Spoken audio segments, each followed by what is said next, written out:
Hello, everybody. Thank you for tuning in to Exploring Reality, where we help you learn how to share the faith rationally. Today, we're going to be talking about the memory of the early church with Dr. David Graieg. Stay tuned.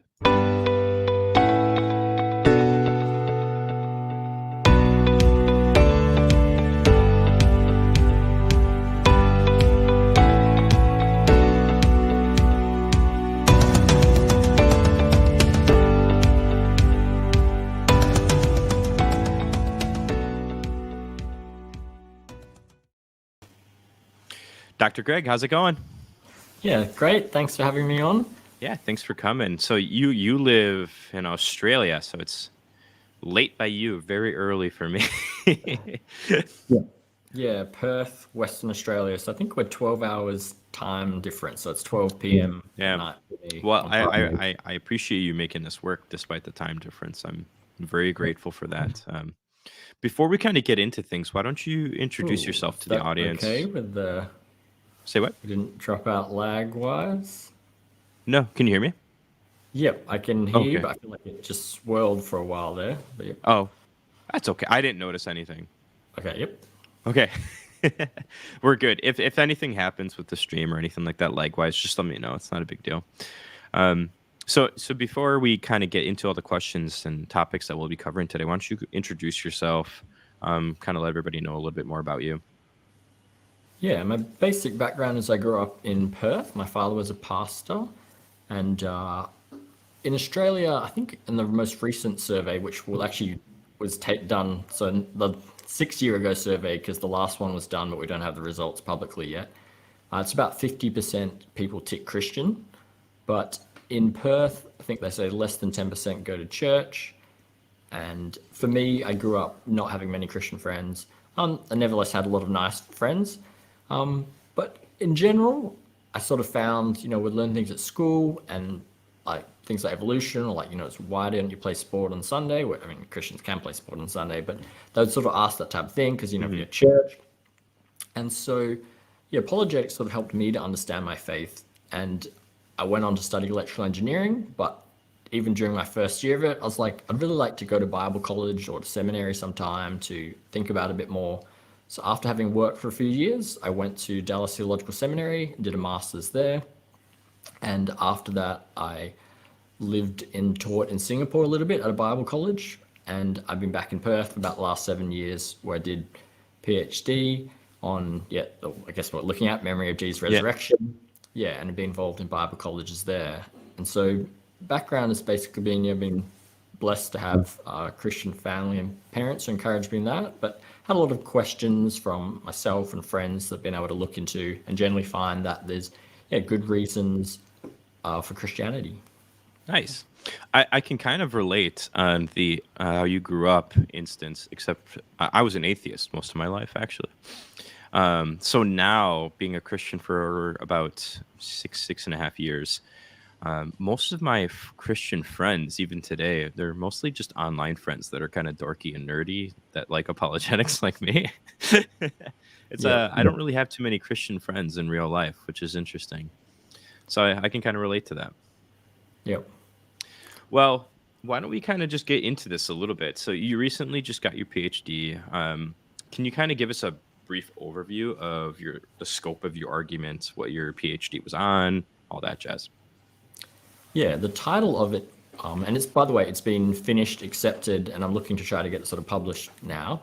But the title of it is Jesus' Resurrection in Early Christian Memory, and the subtitle being The Implications of Memory Theory for Understanding Jesus' Resurrection in 1 Corinthians.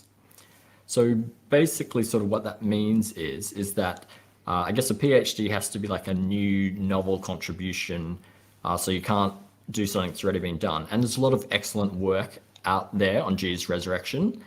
For instance, I particularly like N.T. Wright and Mike Lacona's work, and they've generally used a criteria of authenticity approach, which is good, but in that sense, it's been done. There maybe still be further things to say, but still PhD sort of has to be newer.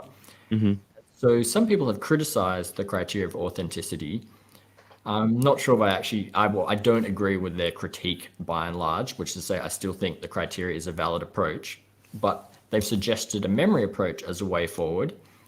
And so I basically wanted to ask, well, great, like what happens if we adopt a memory approach? What would that mean for Jesus' resurrection? Sort of what can be said then?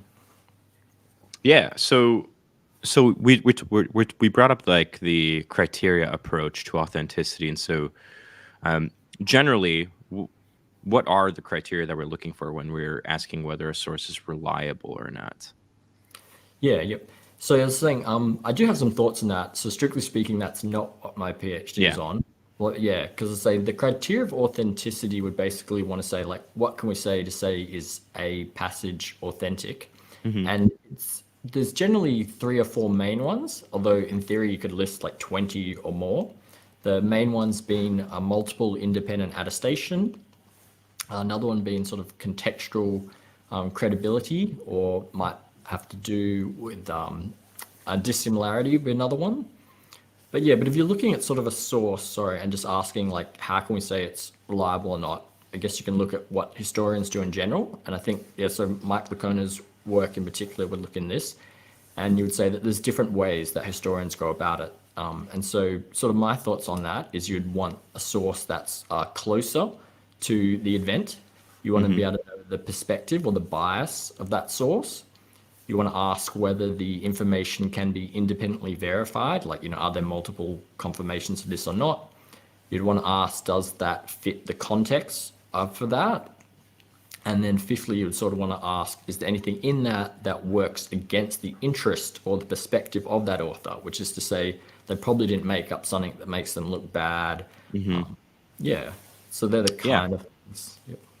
Yeah, I'm in agreement with you there. And so this new approach you mentioned, right? It's through memory, and so it specifically your dissertation is on the First Corinthians Creed, right?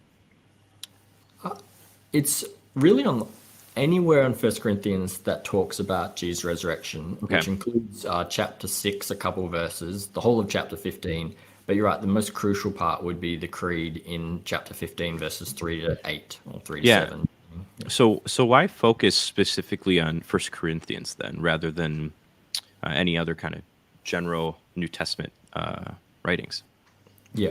Yeah, actually, when I started my PhD, so the subtitle was The Implications of Memory Theory in First Corinthians. It originally was just trying to look at the early memory of Jesus' resurrection, and so I included the Gospels.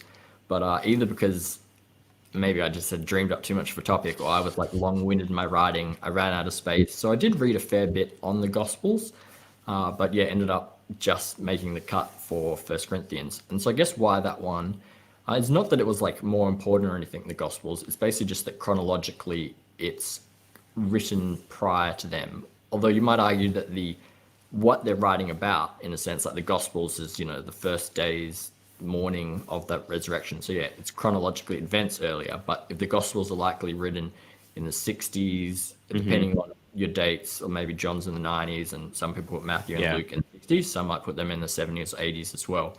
So pretty much everyone agrees that First Corinthians is in the 50s. And so because that's chronologically prior, that's sort of just what looking at Yeah. first. Yeah. Yeah, no, I like that a lot.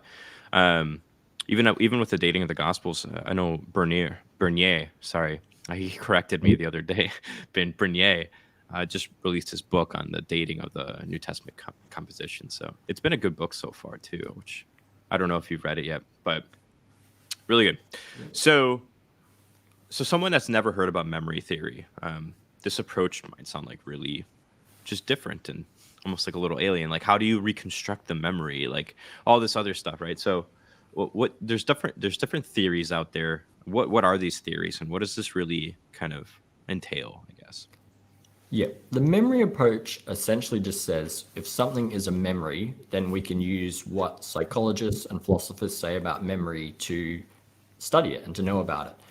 And in some sort of basic sense, everyone has to use memory when they're thinking about even fiction. But if you take something like Tolkien's Lord of the Rings or C.S. Lewis, Narnia, they're not using their memory in the same way in writing text like that. But it is a historical biography, like the Gospels are generally thought to be ancient biographies and Paul's letters are historical letters.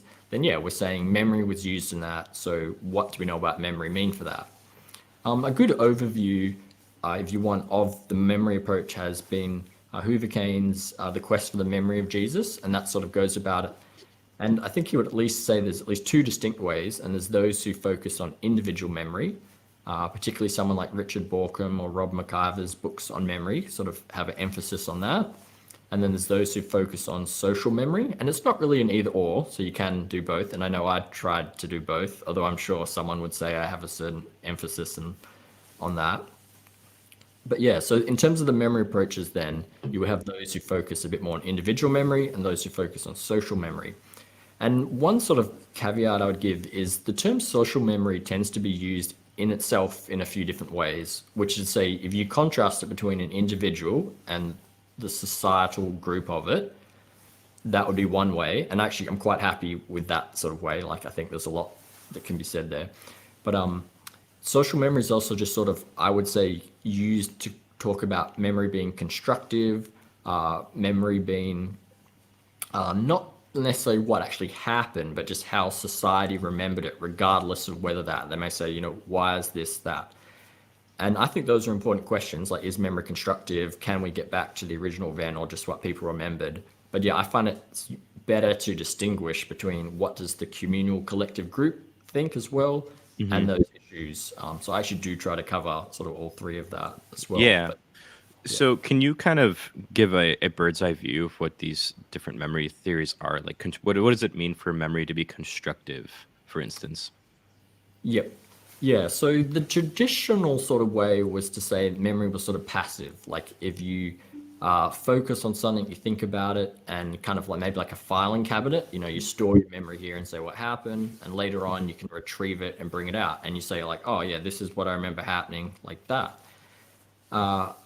However, some people challenged that and said, no, memory is active or it's constructive. And so it's not like a filing cabinet or storage or something like that.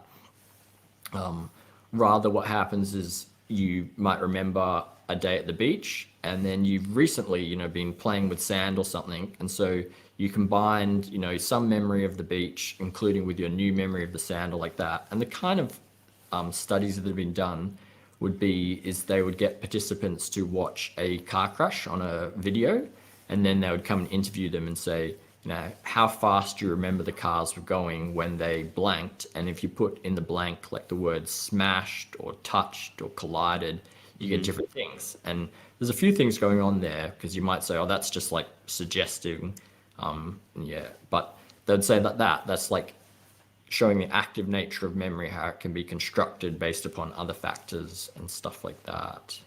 Gotcha. And so if somebody's going to hold to this constructive memory theory, how would they try to use that against a case for the resurrection, for instance?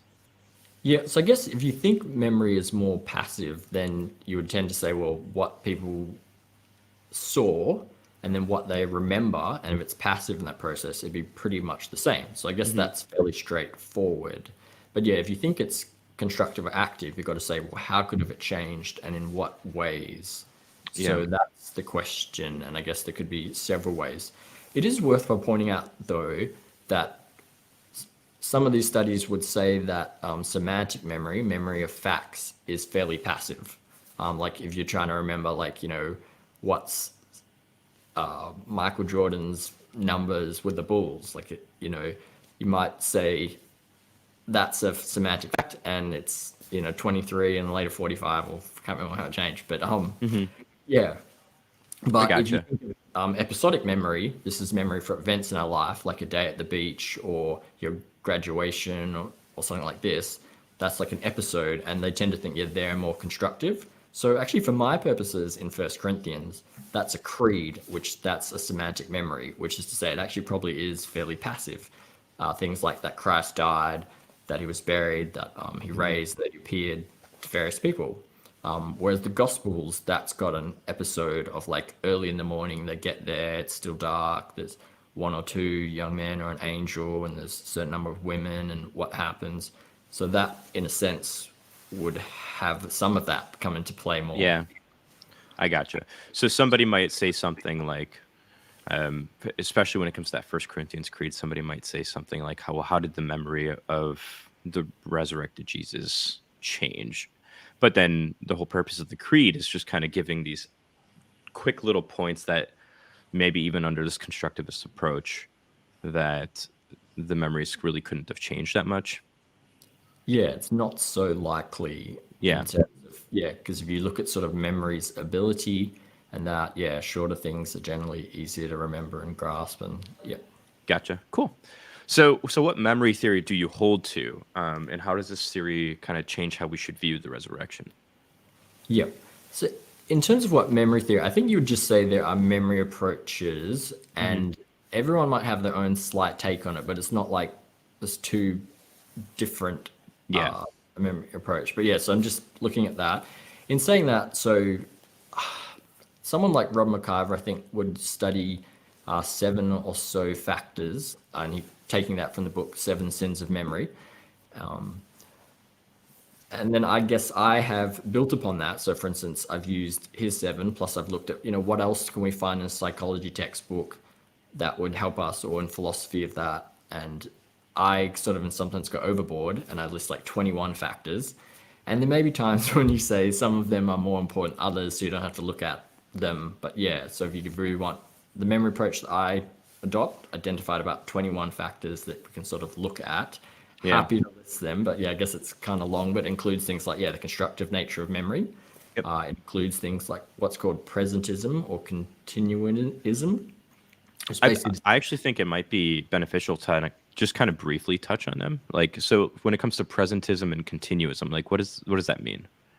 yeah, so it's basically asking how much is the present influenced by the past as such that someone might say that how you remember something depends on your present circumstances. And I guess if it was to use one in the Gospels, so some people, I think, such as Bart Ehrman, thinks that Mark's community was suffering, and so this gospel then is written in the present context of suffering. And so how much did that affect their memory? Did they look back and sort of bring that into the picture and the plane as well? And so someone like him might say that, well, that's why you have Mark 16 ending where it does, and the women are told that he's risen, go tell disciples, but it says they fear and they say nothing. Yeah, and that's sort of Mark then saying to the community that you need to not be silent in the face of fear, but like stand up. And so that's the sort of present like circumstances impacting the memory in one way or another and stuff like that. Okay. So I'm bringing up this question because Bram asked this. He brought up Ehrman, and I just thought that was good timing, I guess. He asked, like, how well does Bart Ehrman represent memory studies in your view? Yeah. Well, actually, one of the interesting things is Bart Ehrman, if you look on his website, he's got a forthcoming book and just one listed there, and it does appear to be a work on memory. So he's got some more thoughts that'll be coming soon. It'll be very interesting to see. But he does have a book called Jesus Before the Gospels that does look at memory, and which I do touch on. But I guess I would defer to other people who have reviewed the whole book, and by and large, they've had sort of a harsh critique of him and said that he hasn't engaged with most of the scholars on memory, and as such, his work was just a popular one. But yeah, I know he actually did this with who wrote the gospel authors. He brought out his popular one first, and then he brought out his academic one second. But yeah, so he tends to say, yeah, memory's fairly unreliable, can't be trusted. And I think a big theme in his book is talking about how it's sort of passed around in what's sometimes called the telephone game of saying, like, this person told this person, they told their friend, the neighbor heard, the neighbor told someone else, and then that's like how we get that. And my general critique of that would be that actually may be true in the first century context for some of the memories of that, but it's not likely the case for the memories that have been written down in the New Testament. There, it's, I think, much more closer to like Richard Dawkins' model where Jesus and the eyewitnesses, where we're saying, Mark, the tradition is that, Mark like heard sort of Peter's first-hand account of the events and sort of wrote it down. It's not like this late chain. And very much in the case of like the Creed in 1 Corinthians, we're saying that, yeah, it's not because it passed around anonymously. Like, I would in a sense agree with Bart Ehrman, but yeah, the stories probably did get passed around, but but I don't think many of those were recorded. Or dare I say, if you want to sort of push it there, maybe something like the woman caught in adultery in John 8, like maybe that's a candidate for his kind of model. But I think for the rest of the New Testament, that's not likely the kind of model that came into play. No, I would agree with you, especially just because if you take into account the social aspects of this early community, right? It's not like the telephone game at all in the instance where it's people are one person saying it and then they're done, and then another person saying it and then they're done. It's kind of the communities echoing these thoughts continually together. So, yeah, thanks for answering that question. On that note, I can say different scholars, I probably shouldn't remember who, I can't remember exactly. It's okay. They describe it more like a web rather than saying it's a single weak link in a chain. It's like a web that goes out with like many people, passing around. Yeah. So we just talked about presentism and continuism. Of these like 21 different factors, what else do you think is like important to know, at least at this popular level? Yeah, well, actually, of those, so I think I argued that I can't remember the exact number right now, but say the first 15 have been touched on by at least someone in New Testament studies and sort of bringing them together. But there was about 6 sort of unique ones, one of which was the philosophical theories of remembering.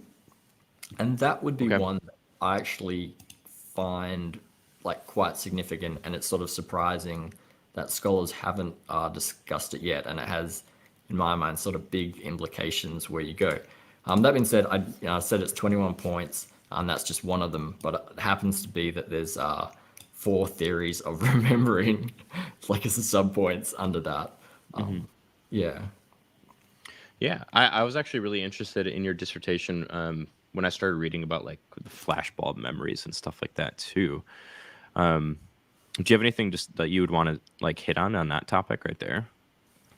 Yeah, you can. And so I guess if you want to ask, I'll answer that, but taking sort of the long-winded way, is if you ask like how would a memory approach to apply Jesus' resurrection? So in 1 Corinthians, you would say it's likely written in the 50s, and Jesus died, and there was claims of people having experienced him alive from the dead in either 30 or 33 AD. So we've got a couple decades from there. And so you might ask, well, how well do people remember stuff over a couple decades?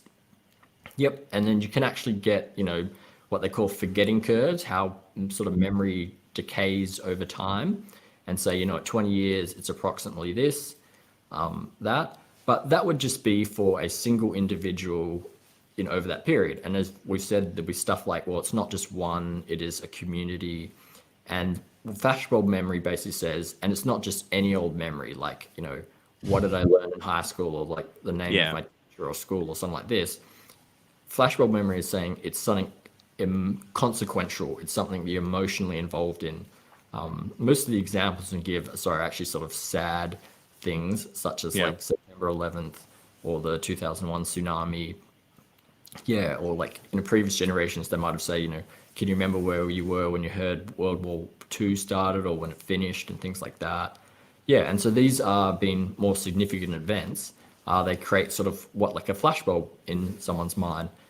That being said, there's studies, I guess sadly as well with the 20th, so it's the 10th, I'm sorry because I'm not American, but with September 11th and the anniversaries, they do have studies on this. And what they generally find is the people who are closer to them do seem to have a flashbulb-like memory. But for others who are a bit more removed, we tend to think we have, and we tend to be very sure that it is, but it turns out that we don't have the best memory of it. So while there's different opinions on these flashbulb memories, they do think for people who are quite close to the events, those sort of things do form. And I think in the case of the disciples, if they had given up their lives and for 3 years or so followed Jesus around only to find in sort of the opinion of the people that he's a false Messiah, that he's crucified and he died, and the idea that he'd come back from life, like if that had happened, it very much would create a flashbulb memory. And so, that would give us further assurance in the sort of memories of the events. Yeah. It's interesting that you say that, because I get September 11th is a good example of what that might be like, just because I remember when I was younger, I think I was like 8 or 9 years old when it happened, and I have like very distinct memories of. I don't remember what I was wearing, but I remember like a principal coming in and telling me what happened, and then turning the TV on when it happened, and I can just kind of see things clearly, at least the main things, right? And so that's a really good example, I guess, for me. So we have a few questions here. If you want to take those, unless you want to move on. Yeah, no, happy to. Yeah. Okay. So my friend Job asks, is there evidence in early Christianity for early controlled formal transmission of the Jesus tradition? Okay. Yep. Yeah, and actually, I'm glad that. So one of the minor contributions I make in my dissertation is that, if you like, there's been 3 models put forward, generally by Kenneth Bailey, and others have adopted them, like N.T. Wright follows with the formal controlled, so it's controlled formal, but who cares if it's the other way around? Yeah, about that. And so if I just lay out those 3 options, is you can say something is formal controlled in, actually, sorry, then that was not, Kenneth Bailey has the 3, but he holds to informal controlled. Oh, but I must mess these up. But yeah, so like Richard Borkman holds to controlled formal, and it's basically saying that there is a set of tradition to be memorized. That's to say it's formally identified to be remembered, and it's controlled in the sense that there's designated people. There's like eyewitnesses who pass it on. There's designated teachers. And on the far end of the spectrum then would be controlled informal, and that would be Bart Ehrman's model, where there's nothing that's meant to be remembered. It's just sort of hearsay, and there's no designated people. It's just people telling their neighbors, and then someone hearing by accident and passing it on. Yeah, and so in the middle there was Kenneth Bailey, and he came up, and then saying several people like James Dunn and N.T. Wright followed him as well. And so I just don't want to muck up that one, but they take the informal control model, which would say that there were designated people, but the tradition wasn't necessarily held in that, like it wasn't fully yet, if you like, written down scripture for them to memorize. So there's a bit of variation there.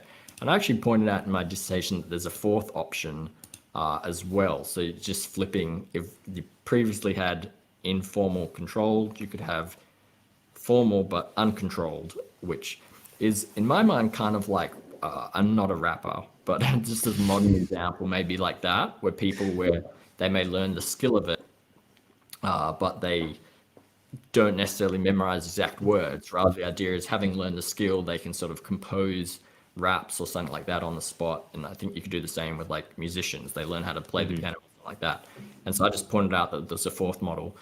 As in terms of then, sorry, this question though, like which one applies, I think it's going to depend again on the individual and their tradition, which is to say, I think the creed, for instance, as Paul's saying, this is something I received and then I hand it on to you. So that's a good case of controlled formal, sort of as the question states. So we've got a set tradition that's sort of passed on, and then we do have set people who are likely teaching this. Like it's not something that Paul only says. He said this is what in verse 1 Corinthians 15:11 he says it's not just what I taught and believed, but it's like what the whole community and the other apostles taught and believed as well. So I think that's a good case of it.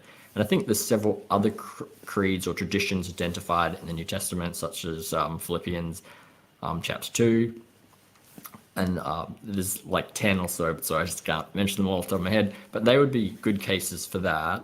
And I think in general then they would sort of say the Gospels, well, there'd be different opinions on this, but maybe that informal control, just like part of it, not as formally and strict. It depends. And even actually just to be a bit more specific then. So some people would say, well, there's certain aphorisms or like short pithy sayings within the Gospels that are probably also formal controlled. An example may be, and I guess it's almost like a punchline of a joke.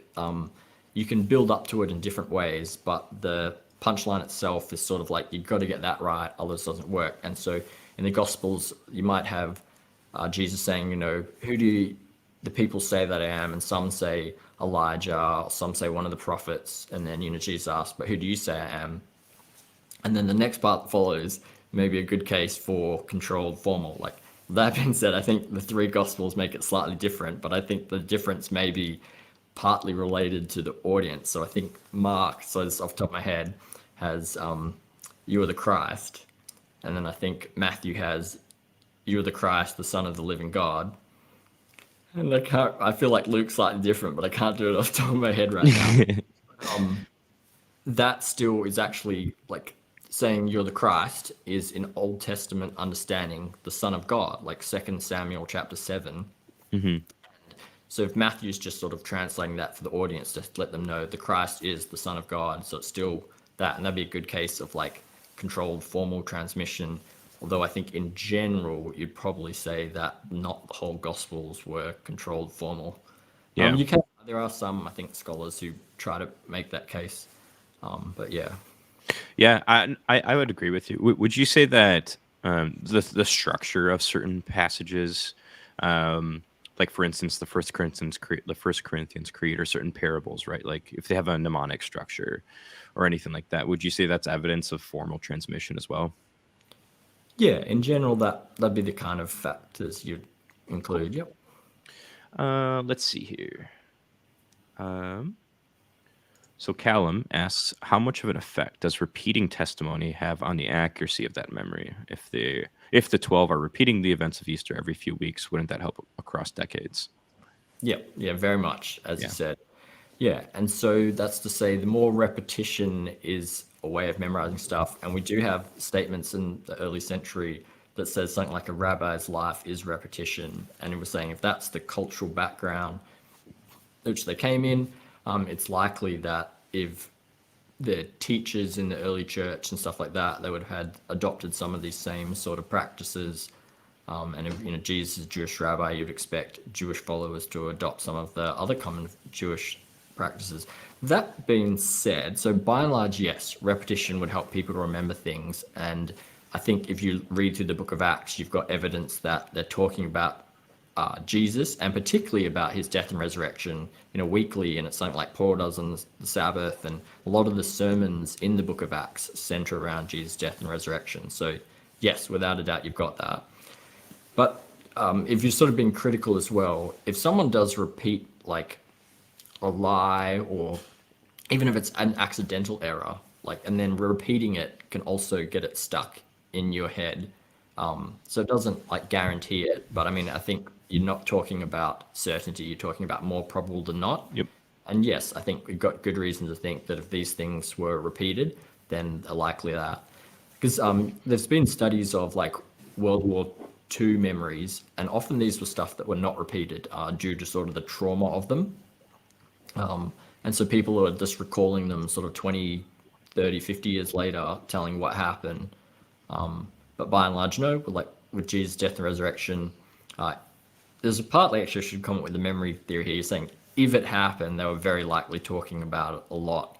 And when I say if it happened, is we can't just assume that it did, and then it would just say, yeah, they could remember it. But yeah, it would seem to be that if it happened, yes, it's evidence that they're repeating it likely, and yes, that would have helped them remember it well. Gotcha. So my friend Spartan Theology is here, and he asks if you have any opinions on Dr. Chris Keith's work. That's where he first heard of memory theory. Yeah. He's a really well-respected scholar. His work was useful to me as well. Off the top of my head, he was the second, could have been the third person to write a PhD dissertation on memory. His one is on Jesus literacy and sort of memory of that. Yeah, and yeah, he's the editor, I think, of the Journal for the Historical Jesus Studies. So yeah, excellent scholar. So his work, I'm sure there's been people on both sides as such. I know some people, or there's one article that criticizes him, maybe not fairly, saying that he's got some great insights, but it could have been said without memory for it as that. But yeah, I have read his stuff, but I still don't feel like I'm an expert on his work. And he would be a bit more skeptical of memory, and he would also generally to take more of a social approach to memory and that sort of emphasis on that. But yeah, I feel like I need to ask just a little bit specific, but I'd say like, he's a key, one of probably the 10 or so key scholars on this, and he probably has one of the best reputations, if not the best, of those 10 who are writing on it. Yeah, and there's been sort of positive critiques of his and some negative critiques of it as well. Yeah. Yeah, and he writes on Jesus literacy. Thank you. All right. So the next question, kind of shifting gears here back to memory itself. Somebody might say something like suggestion or different things can kind of get in the way of memory, and all of a sudden we can have false memories arise. And so what are some factors to consider here when it comes to the resurrection of Jesus and false memory? Yep. Yeah, and that's true. So yeah, suggestion does play into cause false memories, and it is one of the factors I looked at. And so I did try to think about and ask, like, could have something been suggested that would make the resurrection belief come up or something like that? And by and large, I think it's unlikely, which is to say, the disciples would have had a certain expectation about what's meant to happen with death and the afterlife. And so they generally would have thought that, if Jesus is dead, there'll be a general resurrection at the end of the age for all. And so even if someone comes along and says, hey, in the Gospels, you see the young men say, he's not here, he's risen, go say that. You can say, oh, maybe that's a suggestion or something like that. Would that cause them to think that?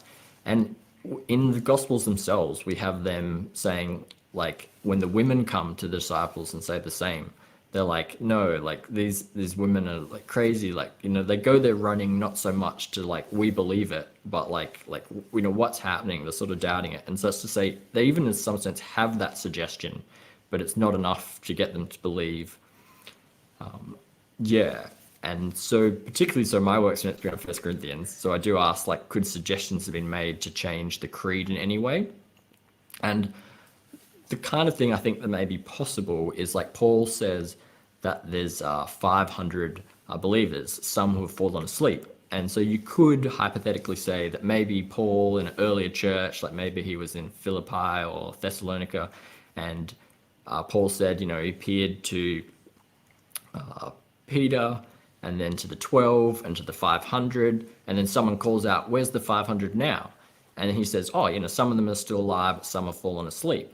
And so that in a sense became a suggestion, like, where are they now? And so the next time, like he just says it, he just automatically adds the 500, some are alive and some fallen asleep. But do I think that just the idea of resurrection in general could get there as be a suggestion? Like, no, that seems really doubtful. And I'm not actually saying that the existence of the some who have fallen asleep is due to suggestion, but I'm saying that's probably the powers, the limits of how suggestion influence that. It's not like it could just make up the whole thing. That's really insightful. I actually didn't. That's really cool. Cool. So the next question is kind of more so in anticipation of what somebody might say here, and it's somebody might say something, well, just because someone remembers something doesn't mean it happened. Yeah. So like, how would you go about answering that? Yeah, I do feel in some ways that's sort of like the heart of the question, right? Yeah. And that's actually, it is a really tricky thing, which is, say, there's particularly in legal court cases, particularly dealing with things like that abuse happen, and particularly in childhood and stuff like that. So yeah.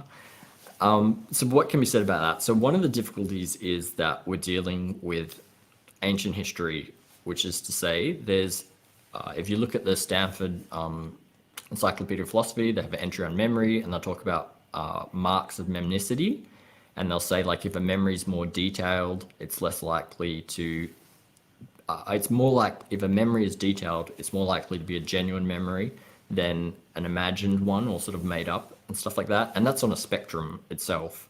But that's really for someone to think through their own memory and say, like, hey, like, do I see parts of it that I can think through are detailed and got this vividness, and things or that. And so I just don't think we're in a good place to apply that to these sort of memories. And given that it's on a spectrum, I think it's really hard to gather. That being said, though, if we to say someone has this memory, what's sort of the best explanation for how they got it? And so there's a whole bunch of stuff that you just don't have evidence for. And to be honest, nowadays, even if you have evidence, you could say, well, you've doctored that photo or that video or something Yeah. like this. But my point is, like, I don't have a video when I ate breakfast this morning, right? But I could say, well, the fact that I wasn't hungry at like 10 o'clock or something like that was probably evidence that I did have it. Or like maybe I'd ask my family or something like that, hey, did I have breakfast this morning, or did I just sort of like run off or something like that? And normally, though, you would say, well, the fact that someone has the memory of it is probably good reason that it actually happened. And like that's generally how we live. And I think you're being pretty skeptical to say, well, just because remember that doesn't mean it actually happened. So the idea would be is if we have good reason to think that it actually sort of happened, then there's probably a good reason to think that the memory of it goes back to an event. So I know the late James Dunn in his book Jesus Remembered, so he talks about Jesus' Jesus' crucifixion, and says that all we have is sort of an interpretation of the event, and it is was it? I don't remember the name. It's Stephen Davis, who said that. But if we have good evidence to think that Jesus really was crucified, what's then for not us to say not just that they've remembered as him being crucified, that he actually was sort of crucified? And I think that same basic thing can apply to, say, the resurrection or any other event. If we have good reason to think that that's what they remembered, unless we're just sort of being hyper skeptical, that it's a good reason to think that it did likely happen as well. Yeah, and so especially when it comes to this topic, it seems like somebody that's going to want to say, well, this probably didn't happen, even given the memories, they're going to have to find a way to undercut the memories. And we've kind of covered that when we talked about like false memories and whether or not it's constructive and all that stuff. Yeah, and there's definitely more layers of complexity of that, but it's that sort of thing. It's actually in some ways similar to in textual criticism, where you've got a reading and you want to say what's the best explanation for how what gave rise to this particular this reading. And so the same thing with memory. We're saying, well, if we do have this sort of memory, what's the most likely thing that happened that gave rise to it? And in the case of Jesus' resurrection, I think the fact that they go around claiming that Jesus is risen, and that claiming in a bodily sense, is most likely because that's what they witnessed and they saw, and it gave rise to those sort of memories. Yeah, awesome. So shifting gears a little bit, this is a pretty big topic, and I think it's one of the areas that's kind of underdeveloped, at least from my perspective, that I think there's a lot more work that can be done. So do you plan on publishing more like popular level work on this to like Baker Academic or anything like that? Or yeah, and I would be happy to. However, I guess right now I'm just trying to look into getting the dissertation published, and I've actually received my first rejection. So I've sent it to a second publisher. Yeah, and I guess we all have talents and abilities, and if I'm being honest, I'm not the best writer, such that I'd love to do the popular level version as well, but it'd be like hard work. And I'm not saying I'm not opposed to it, but I'm trying to be realistic as well. Yeah, of course. Yeah. So right now I'm hoping to get the dissertation itself published, and I actually it's actually like the final chapter, which might sound really weird, but the final chapter got removed, and I'm trying to turn that into a journal article, and I think that one's got a fairly significant, but maybe I should think about a popular level book after that. Yeah, or even just a few videos, because I know you have a YouTube channel as well, and just putting out a few videos, just kind of breaking these things down for the lay audience, I think will be really helpful too. So okay, yeah, thanks. That's just another idea. I suck at writing too. I try to write a popular level book on the philosophical side of theism. I take like a really Swinburnian approach to arguing for theism, and I had a bunch of my my real life friends, not my internet friends that are dorky nerds, right, read through it, and I had a bunch of people just go, "What do these symbols mean?" And I'm sitting here thinking, I thought I did a really good job popularizing Yeah. it. So I get it. um, all right. Well, a few. So we kind of went over this question. I was going to ask you about the flaws with Ehrman's telephone game analogy and the transmission of the Jesus tradition. Anything else you want to hit on that before we move on from there? Yeah, not. I know there has been critiques actually. So I mean, I do mention that in my dissertation, and I just say, well, someone's already critiqued it. We'll just sort of see here. Yeah. But yeah, I actually dare say I try to be nice to Erdman in the sense that I'd say, yeah, there's problems with it, but I actually, unlike, I'm not sure if anyone else has said this, to say I do think it probably did apply. Like he's correct in that it was probably that sort of rumor level going that. I don't think every single person who heard Jesus' resurrection was sort of like formal, controlled, passing on that. But it's just, I would say, it's incorrect in applying that to the New Testament writings. If anything, dare I say, actually, I suggest like maybe some of the Gnostic scriptures, which seem to have more variation and like that. Like maybe that actually fits his model better. But yeah. Gotcha. And the last question I guess I'm going to ask you is like, I guess what's a good way of condensing the understanding of how this early society would have transmitted these traditions?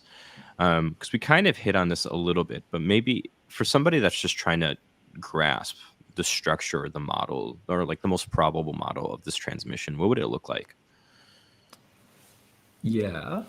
So in terms of that, I guess to me that's that formal or informal, controlled, uncontrolled there, and then there's four different possibilities of that. So that would be the four different models, and I tend to say that probably all four are actually at play, and it's just sort of different people, like the teachers and stuff like that are probably the formal controlled, and also depends on the particular tradition, such as like creeds and stuff like that are formally, but some stuff would be more informal. Yeah, but if I guess if you're trying to get your head around memory, the truth is, I mean, so Justin Martyr in the 2nd century, he refers to the Gospels as the memoirs of the apostles. So there's been an awareness of this, right from the very beginning, that these are memories. So you might say, well, why is the memory approach new? And I guess it's basically because there's been scientific studies done in the last 100 years that have been quantifying memory and that. And so then now you can apply that to that. And so you're basically just asking what are the different factors that could affect memory, and then trying to think through how it could apply to this particular, passage or concept in the New Testament. Gotcha. Well, I think that's all we really have. We don't really have any other questions in the chat. Is there anything else you want to cover or talk about? Yeah, I guess I could just, if I lay out a bit more than the general approach then, saying that specifically. So I guess I've already mentioned with 1 Corinthians, if it's like 20 years, and I'm saying you can look at a forgetting curve, and I would say that's sort of 60 to 85% reliable based upon that. But that's an individual with like infrequent rehearsal, and I'm saying there was community and stuff like that. And then you've already mentioned like it could be a flashbulb memory, like that. And having done that though, is I think then that's where you would need to look at these different objections that could come and say, like, what about transience, which is how a memory sort of decays over time, or what about absent-mindedness, what about sort of blocking and stuff like that. And you sort of look at these different objections then to say how memory can fail, and then ask, did it likely fail in that particular case or not? And I think by and large, it's not that you would say like the disciples had a perfect memory, but even just within the normal bounds of human memory, there's good reason to think that these sort of I'm trying to proper word here, but factors that would affect memory probably didn't apply against them. Or in some cases, I actually think some of these may have worked against them, which is to say people have memory schematas of how things normally would go. Like you normally say something like, I don't know, you get up, you change, you have breakfast, like you head to work or you head to that, and that's how it goes. And so the same with Jesus' death and resurrection, they would say something like, someone normally dies, they're buried, they're going to be venerated, and they'll, rise at this. And so in this case, like, Jesus' resurrection actually works against their memories, which is to say their memory would have almost been wanting to sort of disbelieve and say, nah, it couldn't have happened like that. Like, no way. But so the fact that it does is in some ways saying, like, it's almost, there's aspects of memory that would have worked against them. But if it is like a flashbulb memory, it's like, no, this really has happened and we can't deny it. There could be sort of no other way of just how I remember it and stuff. But yeah. So Yeah. so would you say like the big objections are going to be that those three that you mentioned, like the absent-mindedness, the transience, and I forget the last one. I'm sorry. Yeah, that's right. And I guess I was just picking a few, sort of almost Yeah. at random, if you could pick. And there, among them, yeah, I don't know if I wanted to like critique them and say which ones the bigger ones or not. Mhm. I mean, I guess I feel like the biggest stuff is probably going to come from people saying social memory, but they're going to be taking that to mean more the constructive nature of it, as opposed to just saying how is it socially remembered, how's the community, like that. And in that regards, I think the social side of it actually would help it rather than make it worse anyway. Gotcha. Well, thank you so much, Dr. Greg. I really appreciate you coming. This was really fun. And I have your kind of bio outlined in the description below for anybody that's interested in everything that he's doing. I believe, let me check really quick. I don't have it on there, but what I will be doing too is putting linking your YouTube channel on there as well, because I think there's some helpful stuff as well. Is there anything else that we can kind of do to kind of bring some more people towards your work or anything else? Yeah, I guess in terms of now, I'm an adjunct lecturer in like 3 different places, which is basically to say I'm trying to teach and looking for opportunities where I can. That being said, I'm looking for opportunities primarily in Perth. The main reason being is my eldest was born in the US and my other 2 in Singapore, and now I'm here in Perth, and so I'm trying not to move them around. So yeah, hopefully trying to help here. And I do feel there's a need in the sense that it's great to see, like I went to the US to be trained, and it's great what they're doing there, and there's by and large more sort of trained individuals there, so I do feel sort of a heart for my city here. And like one of the areas you mentioned, sort of my YouTube channel, it's on apologetics. Yeah, and so was someone teaching apologetics who recently retired, and so yeah, other than myself, there's actually no one who teaches apologetics at a tertiary level in sort of the whole city.